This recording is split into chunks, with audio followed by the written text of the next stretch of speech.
I think this is the most important video I've ever made. So please watch it, share it, and let me know what you think in the comments. And if you'd like to support my work, become a patron. I recently came across an idea that has been keeping me up at night.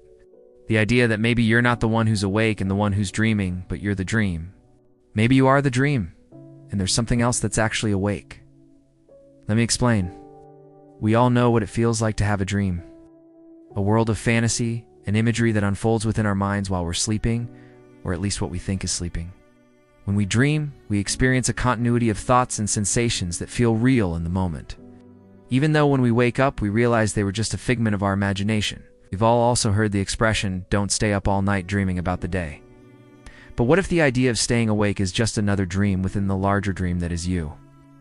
In his book, The Power of Now, Eckhart Tolle writes, "The first step to enlightenment is to become conscious of the dreamlike nature of the mind." He goes on to say that the mind is always in a state of flux, always changing from one thought to the next, like clouds passing overhead. But then he drops a truth bomb. He says, "You are not the mind, but the one who is aware of the mind." This idea that there's a separation between the dreamer and the dream is a concept explored by many spiritual and philosophical teachers throughout history.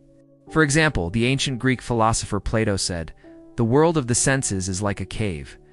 We are like prisoners chained up inside it, mistaking the shadows on the cave wall for reality."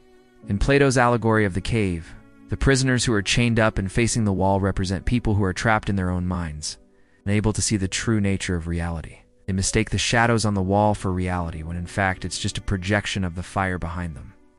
It's only when one of the prisoners breaks free from the chains and goes outside the cave that they realize the true nature of reality. They see the shadows for what they really are, just projections of the fire. And when they try to go back and tell the other prisoners what they found, the other prisoners don't believe them. They think the person who escaped is crazy. But what if instead of being a prisoner in a cave, we are a prisoner in our own minds? What if we are dreaming and the world we experience is just a shadow on the wall of the cave? If we are the dream, then who is the dreamer? According to Tolle, it's something called the unmanifest. The unmanifest is the source of all things, the ground of being, the source of consciousness itself. It is the pure awareness that lies at the heart of every human being. When we identify with our thoughts and emotions and believe that they are who we are, we become like the prisoners in Plato's cave, unable to see the true nature of reality. But when we realize that we are not our thoughts and emotions, when we step back and observe them without judgment, we begin to see the world in a new way. We start to see that the world is not separate from us, but we are part of it. We are not the dream, but a part of the dreamer. So who or what is the dreamer?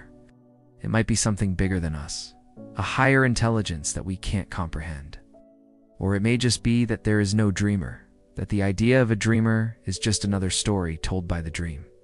This idea has been keeping me up at night, because it challenges everything I thought I knew about reality. If we are the dream, then what is the point of any of this? Why are we here? And why do we keep repeating the same patterns over and over again? If we are the dream, then maybe the point is to simply experience all there is to experience, to feel all there is to feel, and to love all there is to love. What do you think? Are we the dreamers or the dream? I'd love to hear your thoughts in the comments. If you'd like to support my work, become a patron. Your support allows me to keep making videos like this one. So thank you. And as always, thanks for watching.